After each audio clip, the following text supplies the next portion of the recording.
नमस्कार विद्यार्थी मित्रांनो, मी प्राध्यापक डॉक्टर आनंद शिंदे, लक्ष्मीबाई भाऊराव पाटील महिला महाविद्यालय सोलापूर. विद्यार्थी मित्रांनो, माझ्या या यूट्यूब चॅनलमध्ये मी आपणा सर्वांचे सहर्ष स्वागत करतो. विद्यार्थी मित्रांनो, गेल्या 4 ते 5 व्हिडिओच्या माध्यमातून आपण तत्त्वज्ञान आणि शिक्षण यांच्यामध्ये कशा प्रकारचा संबंध आहे हा संबंध अभ्यासत आहोत. आणि हा 5वा व्हिडिओ आहे आपला, की ज्या व्हिडिओमध्ये आपण तत्त्वज्ञान आणि शिक्षण यांच्यातील संबंध बघत असताना शिक्षक आणि तत्त्वज्ञान या दोघांचा कसा संबंध आहे हे आपण सविस्तर पद्धतीनं या व्हिडिओच्या माध्यमातून पाहणार आहोत. म्हणजे शिक्षण प्रक्रियेवर तत्त्वज्ञानाचं कसं नियंत्रण आहे हे नियंत्रण बघत असताना आपण शिक्षणाची ध्येये नेमकी कोणत्या प्रकारची होती किंवा शिक्षणाच्या ध्येयांवर कसं नियंत्रण आहे, अभ्यासक्रमावर तत्त्वज्ञानाचं कसं नियंत्रण आहे, अध्यापन पद्धतीवर तत्त्वज्ञानाचं कसं नियंत्रण आहे आणि त्याचबरोबर विद्यार्थी शिस्तीशी कसा तत्त्वज्ञानाचा संबंध आहे या बाबी आत्तापर्यंत आपण बघितलेल्या आहेत. आणि त्यानंतर या पॉईंटमधला जो शेवटचा भाग आहे तो म्हणजे तत्त्वज्ञान आणि शिक्षक यांच्यामधील संबंध जो आहे तो संबंध आता आपण या व्हिडिओच्या माध्यमातून पाहणार आहोत. तर विद्यार्थी मित्रांनो, आतापर्यंत आपण तत्त्वज्ञान आणि शिक्षण यांच्यामध्ये कशा प्रकारचा संबंध आहे हा संबंध या आकृतीच्या माध्यमातून पाहिलेला आहे. त्याच्यानंतर वेगवेगळे जे पॉईंट्स आहेत त्या पॉईंट्सच्या माध्यमातून आपण हा तत्त्वज्ञानाशी संबंध कसा आहे हा तत्त्वज्ञानाचा संबंध अभ्यासलेला आहे. आणि त्यानंतर शिक्षणाच्या सर्व बाबींवर हे तत्त्वज्ञानाचं कसं नियंत्रण आहे त्याच्यामधील पण तत्त्वज्ञान आणि शिक्षणाची ध्येये हा भाग आपण अभ्यासलेला आहे. त्यानंतर तत्त्वज्ञान आणि शिक्षणाचा अभ्यासक्रम हा देखील भाग आपण अभ्यासलेला आहे. त्याचबरोबर तत्त्वज्ञान आणि अध्यापनाच्या पद्धती यांच्यामध्ये कसा संबंध आहे हा भाग आपण गेल्या व्हिडिओच्या माध्यमातून अभ्यासलेला आहे. आणि त्याचबरोबर तत्त्वज्ञान आणि विद्यार्थी शिस्त यांच्यामध्ये कशा प्रकारचा संबंध आहे हा पण भाग आपण 4थ्या व्हिडिओच्या माध्यमातून अभ्यासलेला आहे. तर विद्यार्थी मित्रांनो, त्यानंतर या जसं म्हटलं की या तत्त्वज्ञान आणि शिक्षण यांच्यातील संबंध जो आहे या संबंधामधला शेवटचा भाग आहे तो म्हणजे तत्त्वज्ञान आणि शिक्षक या दोघांचा नेमका कसा संबंध आहे किंवा शिक्षण प्रक्रियेवर शिक्षक जो आहे त्या शिक्षकावर देखील तत्त्वज्ञानाचं कसं नियंत्रण असतं आणि तत्त्वज्ञानानुसार शिक्षकाची देखील भूमिका कशी बदलत जाते हे आपण या व्हिडिओच्या माध्यमातून बघणार आहे. आणि शिक्षकाला तत्त्वज्ञानाची किती गरज आहे किंवा शिक्षकाला तत्त्वज्ञानाची का आवश्यकता आहे हे आजच्या पिढीसाठी किंवा आजच्या या काळाला अनुसरून सुद्धा कशा पद्धतीनं शिक्षकाला तत्त्वज्ञान हे असलंच पाहिजे किंवा शिक्षकाचं आदर्श तत्त्वज्ञान हे त्याच्याकडे असलं पाहिजे या पद्धतीचा जो संबंध आहे तो संबंध आपण ह्या व्हिडिओमधून पाहणार आहोत.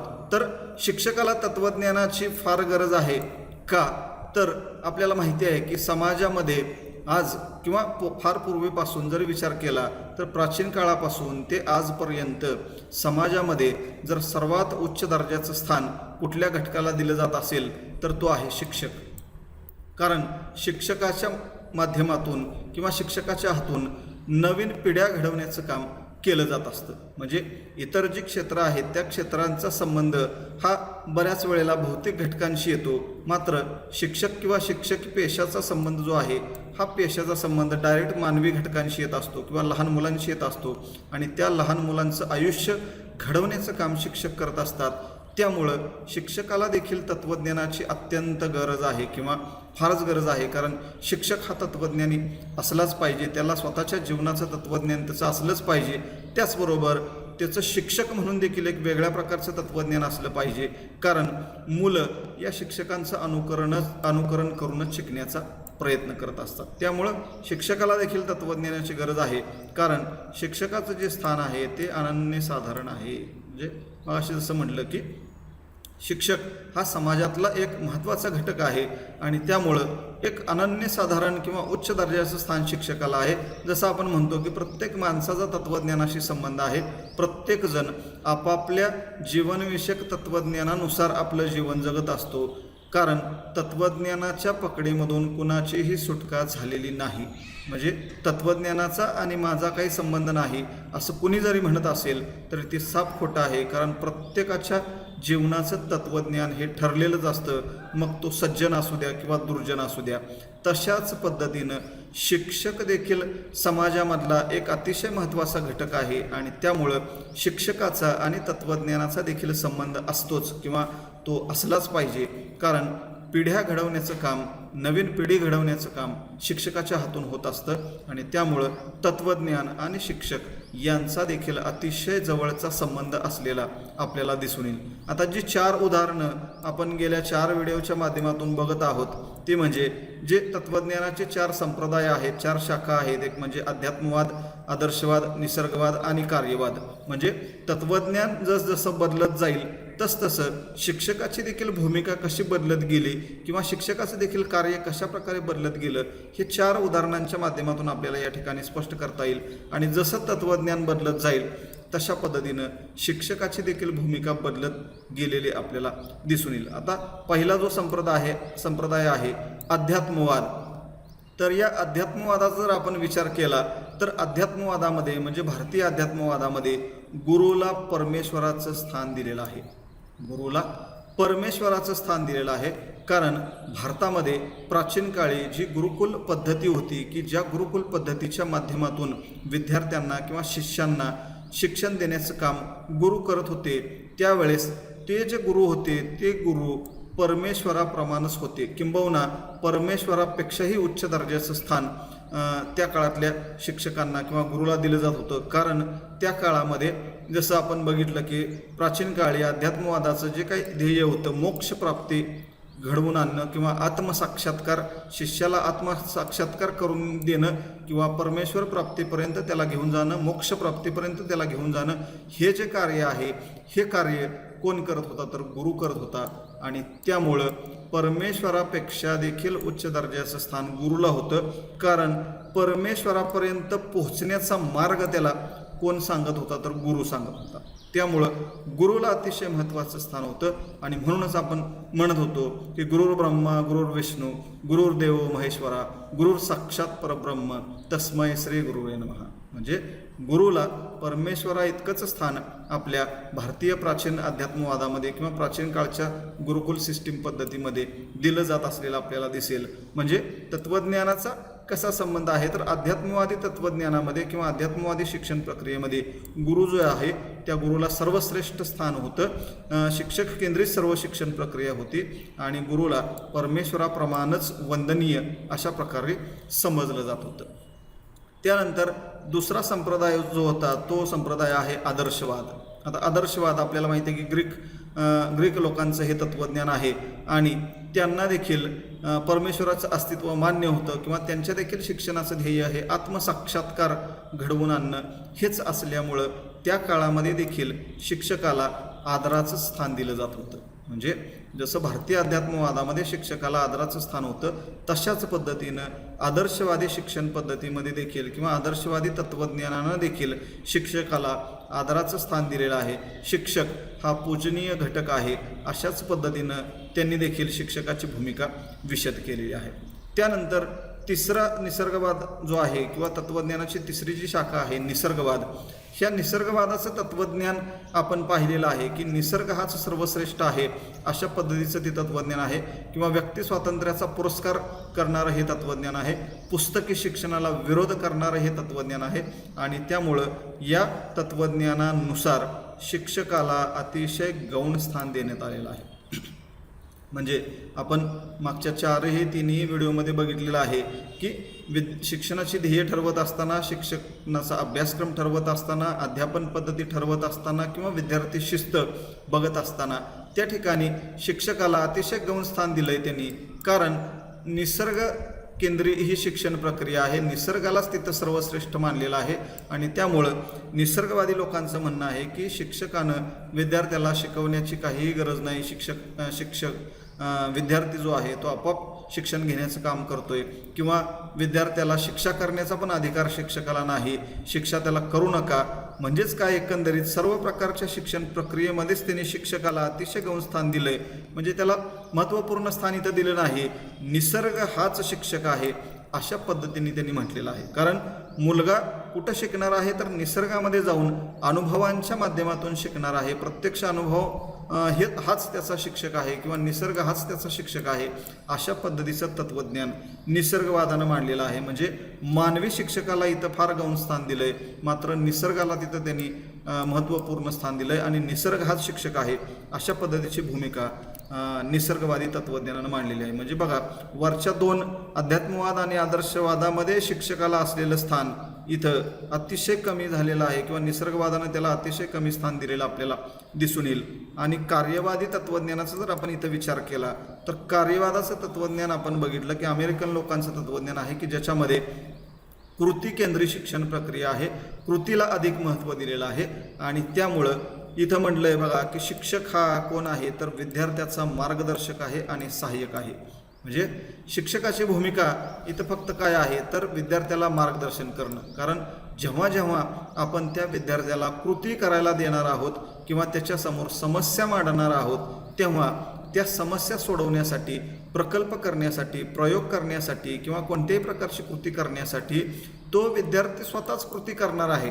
फक्त त्या कृती करत असताना, समस्या सोडवत असताना त्याला ज्या काही शंका उपस्थित होतील, प्रश्न मनामध्ये त्याच्या निर्माण होतील, तेव्हा त्या शंकांचं आणि प्रश्नांचं मार्गदर्शन करायचं काम कोणाचं आहे तर शिक्षकाचं आहे. आणि त्याला सहाय्यक म्हणून त्याची भूमिका आहे. कारण हे सर्व कृती करत असताना त्यांना ज्या ज्या गोष्टींची आवश्यकता लागेल त्या सर्व प्रकारचं आवश्यक वातावरण आणि सुविधा त्याला उपलब्ध करून देण्याचं काम कोणाचं आहे, शिक्षकाचं आहे.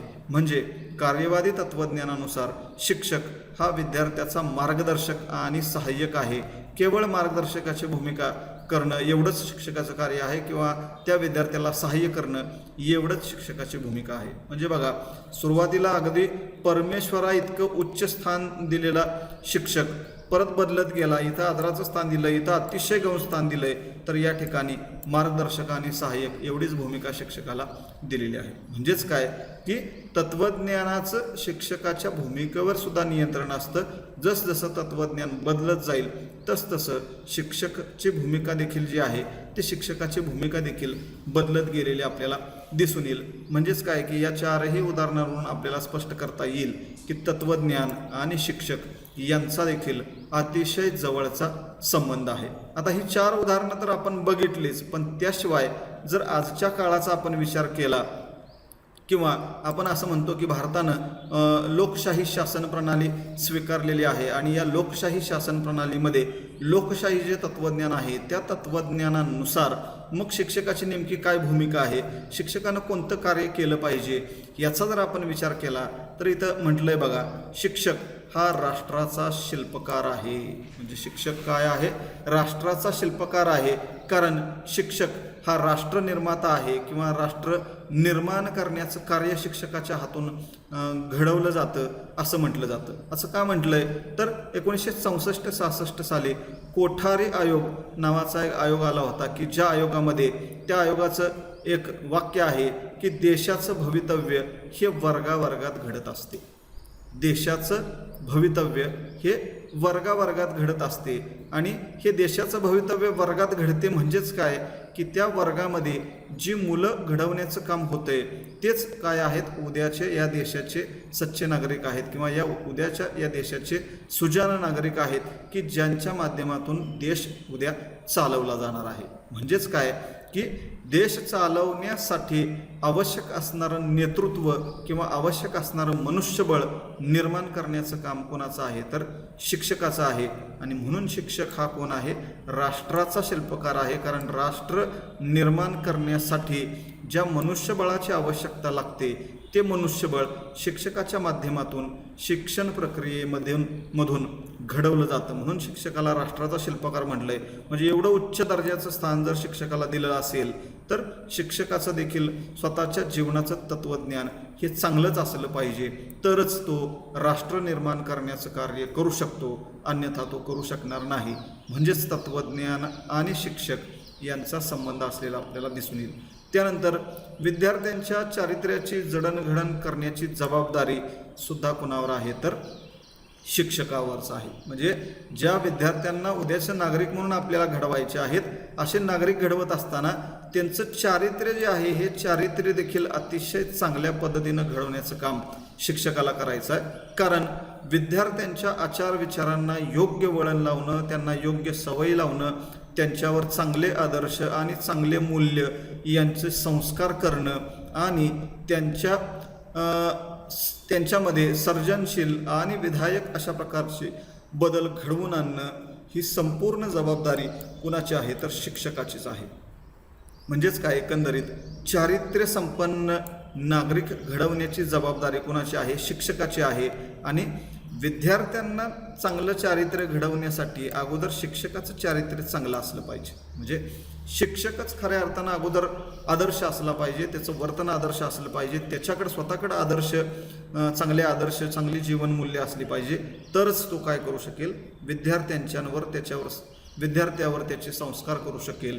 आणि हे चांगले आदर्श मूल्य शिक्षकाकडे असण्यासाठी शिक्षकाला तत्त्वज्ञानाच्या अभ्यासाची गरज आहे. कारण तत्त्वज्ञानच त्या शिक्षकाला समजवू शकतो की स्वतःचं जीवन हे आपण कसं जगलं पाहिजे किंवा कोणते आदर्श मूल्य हे आपण आपल्या जीवनामध्ये अंगीकारले पाहिजेत. हे कोण सांगतं तर तत्त्वज्ञान सांगतं. आणि म्हणून तत्त्वज्ञान आणि शिक्षक या दोघांमध्ये संबंध असलेला आपल्याला दिसून येईल. शिक्षकाची तत्त्वज्ञानावर श्रद्धा ही असलीच पाहिजे. म्हणजे शिक्षकाची तत्त्वज्ञानावर श्रद्धा असलीच पाहिजे. कारण स्वतःचं जीवनविषयक तत्त्वज्ञान कसं आहे हे शिक्षकानं देखील तपासून पाहिलं पाहिजे. म्हणजे मी माझ्या जीवनाचं तत्त्वज्ञान कसं आहे, माझ्या जीवनाचं ध्येय नेमकं काय आहे, माझ्या जीवनामध्ये मी कोणत्या प्रकारची कार्य केली पाहिजेत, माझ्या जीवनामध्ये मी कोणत्या प्रकारचे आदर्श आणि मूल्य अंगीकारली पाहिजेत, याबद्दल शिक्षक नेहमी जागरूक असला पाहिजे. कारण एक व्यक्ती म्हणून त्याचं जीवन जरी असलं तरी त्याचबरोबर एक शिक्षक म्हणून त्याला स्वतःचं जीवन जगायचं आहे. आणि शिक्षकाला समाजामध्ये असलेलं जे काही स्थान आहे, जो काही दर्जा आहे, की त्याच्यामुळं त्याचं स्वतःचं जीवन हे आदर्शच असलं पाहिजे असं नेहमी त्या शिक्षकाकडे पाहिलं जातं. कारण शिक्षक हा समाजाचा किंवा राष्ट्राचा शिल्पकार आहे आणि त्यामुळं तो आदर्शच असला पाहिजे, त्याचं वर्तन आदर्शच असलं पाहिजे असंच नेहमी समजलं जातं. आणि त्यामुळं त्यानं स्वतःचं तत्त्वज्ञान देखील नेहमी तपासलं पाहिजे की माझं जीवनाचं ध्येय काय आहे, माझ्या जीवनामध्ये मी जे काही कार्य करतोय ते कार्य मी चांगल्या पद्धतीनं करतोय का नाही, चांगल्या दिशेनं माझं कार्य चालू आहे का नाही, माझ्या जीवनामध्ये मी चांगल्या आदर्शांच्या आणि मूल्यांचं अंगीकार केलेला आहे किंवा नाही, हे सगळं त्यानं बघितलं पाहिजे. आणि त्या तत्त्वज्ञानावर त्याची श्रद्धा असली पाहिजे, तरच तो चांगली पिढी घडवू शकेल किंवा विद्यार्थ्यांना चांगलं घडवू शकेल, नाहीतर घडवता येणार नाही. म्हणून तत्त्वज्ञान आणि शिक्षक यांचा संबंध असलेला आपल्याला दिसून येईल. शिक्षकाला आचार्य म्हणून संबोधले जाते. म्हणजे प्राचीन काळामध्ये शिक्षकाला गुरु किंवा आचार्य म्हटले जायचे. आता आचार्य या शब्दाचा देखील अर्थ आहे. आचार्य म्हणजे काय की ज्याचे आचरण चांगले आहे, ज्याचे आचरण चांगले आहे, ज्याचे आचरण अनुकरणीय आहे, म्हणजे ज्याचं अनुकरण करावं अशा प्रकारे ज्याचं आचरण आहे, वर्तन आहे, तो म्हणजे आचार्य. म्हणजे नुसतं आचार्य असं साधं सोपं म्हणणं तेवढं सोपं आहे, परंतु वागणं त्याच्याप्रमाणे फार अवघड आहे. की ज्याचं आचरण हे चांगलंच असलं पाहिजे, आदर्शच असलं पाहिजे आणि अनुकरणीय असलं पाहिजे, ते म्हणजे आचार्य. आणि प्राचीन काळी शिक्षकाला आचार्य म्हणून संबोधलं जात होतं.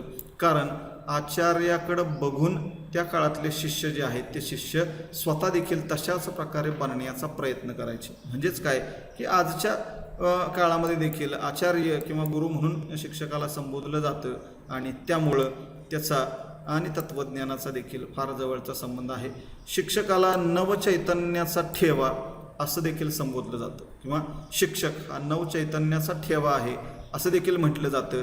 कारण आपल्या आदर्श वर्तनाने विद्यार्थ्यांच्या सद्वर्तनाला किंवा विद्यार्थ्यांच्या सद्वर्तनाच्या सदाचाराच्या प्रेरणा त्यांना सदैव दिल्या पाहिजे. म्हणजे स्वतःचं वर्तन इतकं आदर्श ठेवलं पाहिजे, त्यांना इतकं चांगलं ठेवलं पाहिजे, स्वतःच्या जीवनामध्ये इतके चांगले आदर्श आणि मूल्य त्यांना अंगीकारले पाहिजे की त्या शिक्षकाकडं बघून विद्यार्थी स्वतः देखील तशा प्रकारचं सद्वर्तन किंवा चांगलं वर्तन, सदाचाराच्या प्रेरणा त्या शिक्षकाकडून घेऊ शकतील. आणि या प्रेरणा जर त्यांना मिळाल्या तर तो शिक्षक म्हणजे त्या विद्यार्थ्यांसाठी एक चैतन्य असतो. कारण नवचैतन्य असतं. म्हणून त्याला नवचैतन्याचा ठेवा असं म्हटलं आहे. कारण शिक्षकाच्या आदर्श वर्तनानं विद्यार्थ्यांना नेहमी सदाचाराच्या सद्वर्तनाच्या प्रेरणा मिळाल्या पाहिजे, चेतना मिळाली पाहिजे आणि म्हणून त्याला नवचैतन्याचा ठेवा म्हटलं आहे. आणि ह्या प्रेरणा मिळण्यासाठी शिक्षकाला नवचैतन्याचा ठेवा बनण्यासाठी कुणाची गरज आहे तर तत्त्वज्ञानाची गरज आहे. कारण तत्त्वज्ञानाशिवाय अशा प्रकारे तो बनू शकणार नाही. म्हणून तत्त्वज्ञान आणि शिक्षक यांचा देखील संबंध असलेला आपल्याला दिसून येईल. शिक्षक संस्कृती संक्रमण आणि सामाजिक परिवर्तनाचा आधार आहे. म्हणजे सर्वात महत्त्वाचं कार्य जे आहे सद्यस्थितीला किंवा अगदी प्राचीन काळापासून की भारतीय संस्कृती जी अतिशय उत्कृष्ट आणि महान संस्कृती आहे जगामध्ये असं आपण म्हणतो. सुमारे 5000 वर्षापेक्षा जास्त कालावधी त्याला लोटला आपल्या भारतीय संस्कृतीला. पण तरी देखील जगामध्ये अतिशय महान संस्कृती आहे की जिनं जगाला मार्गदर्शन करण्याचं काम केलेलं आहे. आणि अशा प्रकारची संस्कृती पुढील पिढीला संक्रमित करण्याचं कार्य कुणाला करायचं तर शिक्षकालाच करायचं. कारण शिक्षकाच्याच माध्यमातून ही भारतीय संस्कृती विद्यार्थ्यांपर्यंत पोहोचू शकते आणि दरवर्षी नवनवीन विद्यार्थ्यांना ही संस्कृती माहीत करून देणं हे शिक्षकाचं काम आहे. आणि त्याचबरोबर सामाजिक परिवर्तनाचा देखील तो आधार आहे. कारण समाजामध्ये वाईट प्रवृत्ती जी आज फोफावत चाललेली आहे ती वाईट प्रवृत्ती कमी करणं, त्याच्यावर नियंत्रण ठेवणं आणि समाजामध्ये चांगले बदल घडवून आणणं याच्यामध्ये जर महत्त्वाचा वाटा कोणाचा असेल तर तो आहे शिक्षकाचा. कारण शिक्षकच विद्यार्थ्यांच्या मदतीनं या सर्व गोष्टी करू शकतो. त्यामुळं सामाजिक परिवर्तनातली त्याची भूमिका देखील अतिशय महत्त्वाची आहे. आणि ह्या सर्व गोष्टी चांगल्या पद्धतीनं जर त्याला पार पाडायच्या असतील तर तत्त्वज्ञानाची बैठक त्याच्या जीवनाला असलीच पाहिजे. तात्विक विचारांची बैठक त्या शिक्षकाच्या जीवनाला असलीच पाहिजे. म्हणून तत्त्वज्ञान आणि शिक्षक या दोघांमध्ये जवळचा संबंध असलेला आपल्याला दिसून येईल. त्यानंतर बघा डॉक्टर राधाकृष्णन जे आपल्या भारताचे माजी राष्ट्रपती होऊन गेले की डॉक्टर राधाकृष्णन, त्यांचं एक वाक्य आहे, जो विद्यार्थ्याचा आध्यात्मिक अंधकार नष्ट करतो तो गुरु. म्हणजे त्यांनी गुरु किंवा शिक्षक कुणाला म्हटलंय तर जो विद्यार्थ्यांचा आध्यात्मिक अंधकार नष्ट करतो. म्हणजे आता हे वाक्य जे आहे, हे विधान जे आहे ते थोडंसं प्राचीन काळातल्या शिक्षण पद्धतीला अनुसरून केलेलं आहे. कारण प्राचीन काळी आपण म्हटलं की मोक्षप्राप्ती करणं, आत्मसाक्षात्कार घडवून आणणं हे जे ध्येय होतं, ह्या ध्येयापर्यंत विद्यार्थ्यांना, त्या शिष्यांना घेऊन जाण्याचं काम खऱ्या अर्थानं त्या काळातले गुरु जे होते ते गुरु करत होते. आणि विद्यार्थ्यांचा आध्यात्मिक अंधकार, अज्ञान जो आहे तो आध्यात्मिक अंधकार नष्ट करून त्याला परमेश्वर प्राप्ती करून देणं किंवा त्याला परमेश्वरापर्यंत घेऊन जाण्याचा मार्ग दाखवणं, हा मार्ग दाखवण्याचं काम त्या काळातले गुरु करत होते. म्हणून त्या काळामध्ये गुरुला परमेश्वरा इतकंच महत्त्वाचं स्थान दिलं जात असलेलं आपल्याला दिसून येईल. म्हणून असं म्हणलंय की जो विद्यार्थ्याचा आध्यात्मिक अंधकार नष्ट करतो तो म्हणजे गुरु. त्यानंतर शिक्षक हा विद्यार्थ्यांचा मित्र, मार्गदर्शक आणि तत्ववेत्ता आहे. म्हणजे आजच्या काळामध्ये अजून शिक्षकाची महत्त्वाची भूमिका काय आहे तर तो विद्यार्थ्याचा मित्र पण आहे, मार्गदर्शक पण आहे आणि तत्ववेत्ता पण आहे. आता मित्र आहे याचा अर्थ गळ्यात गळे घालून विद्यार्थ्यांना शिक्षकानं फिरायचं नाही. जे मित्र आहे म्हटल्यानंतर आपण जसं गळ्यात गळे घालून फिरतो तशा प्रकारचा मित्र नाही, तर आपल्या समोर असणारे जे विद्यार्थी आहेत किंवा आपल्याच वयाचे कदाचित ते विद्यार्थी असू शकतात, थोडे कमी जास्त वयाचे असू शकतात, पण त्यांच्याबरोबर वागत असताना, वर्तन करत असताना तो एक प्रकारचा माझा मित्रच आहे या भावनेनं त्याच्याबरोबर वागलं पाहिजे. नेहमी हुकुमशाही वृत्तीनं त्याला दरडावणं किंवा त्याला केवळ आदेश देणं, सूचना देणं एवढंच काम न करता मित्रत्वाच्या भावनेनं त्याला सहकार्य करणं, मदत करणं किंवा त्याचे ज्या काही प्रश्न असतील, शंका असतील त्या सोडवण्यासाठी त्याला मार्गदर्शन करणं, या सर्व प्रकारच्या भूमिका कोणाला करायच्या आहेत? शिक्षकालाच करायच्या आहेत. आणि त्याचबरोबर तो कोण आहे? तत्ववेत्तासुद्धा आहे. कारण खरा इथं म्हटलंय बघा, हर्बर्ट स्पेन्सर नावाच्या शास्त्रज्ञानं किंवा तत्ववेत्यानं म्हटलंय की खरे शिक्षण फक्त खरा तत्वज्ञानीच देऊ शकतो. खरे शिक्षण फक्त खरा तत्वज्ञानीच देऊ शकतो. म्हणजे तत्वज्ञानाची जोड ज्याच्या जीवनाला लाभलेली आहे तोच खऱ्या अर्थानं शिक्षक म्हणून कार्य करू शकतो. कारण तो कोण आहे? तत्ववेत्ता आहे. विद्यार्थ्याच्या जीवनाला वळण लावण्याचं, संस्कार घडवून आणण्याचं काम त्याला करायचा आहे, म्हणून तो तत्वज्ञानी आहे. शिक्षकाची वैचारिक बैठक ही चांगली असली पाहिजे, तेव्हाच तो खऱ्या अर्थानं तत्ववेत्ता म्हणून कार्य करू शकतो. म्हणून शिक्षक हा विद्यार्थ्याचा मित्र, मार्गदर्शक आणि तत्ववेत्ता आहे असं म्हटलंय. तेव्हा तत्ववेत्ता बनण्यासाठी, मार्गदर्शकाची भूमिका पार पाडण्यासाठी देखील त्याला कशाची गरज आहे? तत्वज्ञानाचीच गरज आहे. त्यानंतर शिक्षक हा शिक्षण प्रक्रियेचा कणा आहे किंवा खरा आधार आहे असं देखील म्हटलं जातं. म्हणजे शिक्षक हा शिक्षण प्रक्रियेचा काय आहे? कणा आहे किंवा खरा आधार आहे असं म्हटलंय. कारण शिक्षणाची ध्येय असतील, ती अभ्यासक्रम असेल, ह्या सर्व गोष्टी खऱ्या अर्थानं अंमलबजावणी करण्याचं काम जर कोण करत असेल तर तो शिक्षकच करतो. कारण तत्वज्ञानानं जरी शिक्षणाची ध्येय ठरवून दिलेली असतील, तत्वज्ञानानं जरी शिक्षणाचा अभ्यासक्रम ठरवून दिलेला असेल, तरी मात्र ती शिक्षणाची ध्येय प्रत्यक्षात आणण्याचं काम किंवा ती शिक्षणाची ध्येय साध्य करण्यासाठी जो काही अभ्यासक्रम तत्वज्ञानानं ठरवून दिलेला आहे, त्या अभ्यासक्रमाची अंमलबजावणी करण्याचं काम जर कोण करत असेल तर तो शिक्षकच करतो. त्यामुळं शिक्षण प्रक्रियेचा खरा कणा किंवा आधार कोण असेल तर तो शिक्षकच आहे. कारण प्रत्यक्ष अंमलबजावणी करण्याचं काम कोणाला करायचं आहे? शिक्षकालाच करायचं आहे. आणि म्हणून असं देखील म्हटलं जातं की कोणत्याही देशातील शिक्षण पद्धती ती राबवणाऱ्या शिक्षकापेक्षा अधिक प्रगत असत नाही. कोणत्याही देशातील शिक्षण पद्धती ती राबवणाऱ्या शिक्षकापेक्षा अधिक प्रगत असूच शकत नाही. कारण कितीही शैक्षणिक धोरणं बदलली, कितीही शैक्षणिक पद्धत बदलली, तरी शेवटी राबवणारा कोण आहे? शिक्षकच आहे. आणि कितीही बदल झाले तरी ते सर्व बदल आत्मसात करून त्याची अंमलबजावणी करण्याचं काम जर कोण करत असेल तर तो आहे शिक्षक. आणि म्हणून शिक्षकाचं स्थान महत्त्वाचं आहे, म्हणून त्याला आधार आहे असं म्हटलंय. आणि हा आधार जो आहे, या आधाराला तात्विक बैठक ही असलीच पाहिजे, तत्वज्ञानाची बैठक ही असलीच पाहिजे. त्याशिवाय तो खऱ्या अर्थानं आधार म्हणून गणला जाऊ शकणार नाही. म्हणून तत्वज्ञान आणि शिक्षक या दोघांचा जवळचा संबंध असलेला आपल्याला दिसून याचं करंट उदाहरण, सद्यस्थितीतलं उदाहरण सांगू शकतो मी की आता ही जी प्रक्रिया आपली चालू आहे, ऑनलाईन शिक्षण प्रणाली, म्हणजे अगदी थोड्या कालावधीमध्ये हा बदल झाला. म्हणजे कोरोनासारखी महामारी आली आणि त्यामुळं सर्व जग बंद पडलेलं आहे, सर्व शाळा महाविद्यालय सध्या बंद आहेत आणि मग घरी बसून आपण मोबाईलच्या किंवा लॅपटॉपच्या माध्यमातून हे जे काही शिक्षण घेतोय, हे शिक्षण या 3-4 महिन्यातलंच आहे. म्हणजे याच्या अगोदर हा फार मोठा बदल झालेला नव्हता. मात्र हा जो बदल झालेला आहे, हा बदलसुद्धा काय झाला? शिक्षकानं स्वीकारला. शिक्षकानं ही सगळी ऑनलाईन शिक्षण प्रणाली जी आहे ती स्वीकारली, त्याचं प्रशिक्षण घेतलं आणि आज तो तुम्हाला घर बसल्या ऑनलाईन माध्यमातून शिक्षण देण्याचं काम देखील करतोय. म्हणून असं म्हटलंय की कोणत्याही देशातील शिक्षण पद्धती ही त्या शिक्षकाशिवाय अधिक श्रेष्ठ किंवा अधिक प्रगत कधीच असू शकत नाही. कारण शिक्षणाची अंमलबजावणी करण्याचं खऱ्या अर्थानं काम कोण करतोय? तर शिक्षक करतोय. म्हणून शिक्षक महत्त्वाचा आहे आणि म्हणून त्याचा तत्वज्ञानाशी संबंध आहे. शिक्षक हा शैक्षणिक तत्वज्ञानाचा खरा भाष्यकार आहे. म्हणजे शिक्षक कोण आहे? तत्वज्ञानाचा किंवा शैक्षणिक तत्वज्ञानाचा खरा भाष्यकार आहे.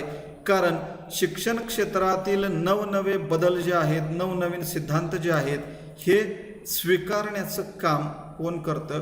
त्याचा अभ्यास करण्याचं काम कोण करतं? तर शिक्षकच करत असतो. आणि विद्यार्थ्यांच्या समस्या असतील, त्याच्या बेशिस्तीच्या संदर्भातल्या समस्या असतील किंवा विद्यार्थ्याचं सर्वांगीण विकास करण्याचं काम असेल, सर्वांगीण मूल्यमापन करण्याचं काम असेल, या सर्व गोष्टी कुठून होत असतात? तर शिक्षकाच्याच माध्यमातून होत असतात.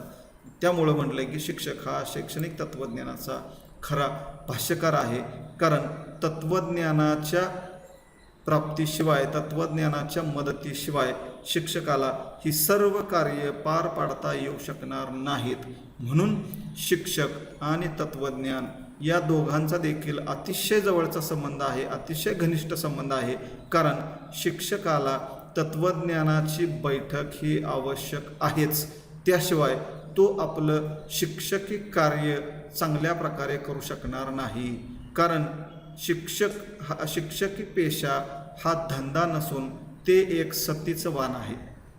शिक्षकी पेशा हा कुठलाही धंदा नाही, ते काय आहे? एक सतीचं वाण आहे, पवित्र अशा प्रकारचं कार्य आहे. आणि हे पवित्र कार्य जर करायचा असेल तर त्याला तत्त्वज्ञानाची बैठक असलीच पाहिजे, तत्त्वज्ञानाची मदत ही असलीच पाहिजे. त्याशिवाय तो हे कार्य चांगल्या प्रकारे करू शकत नाही.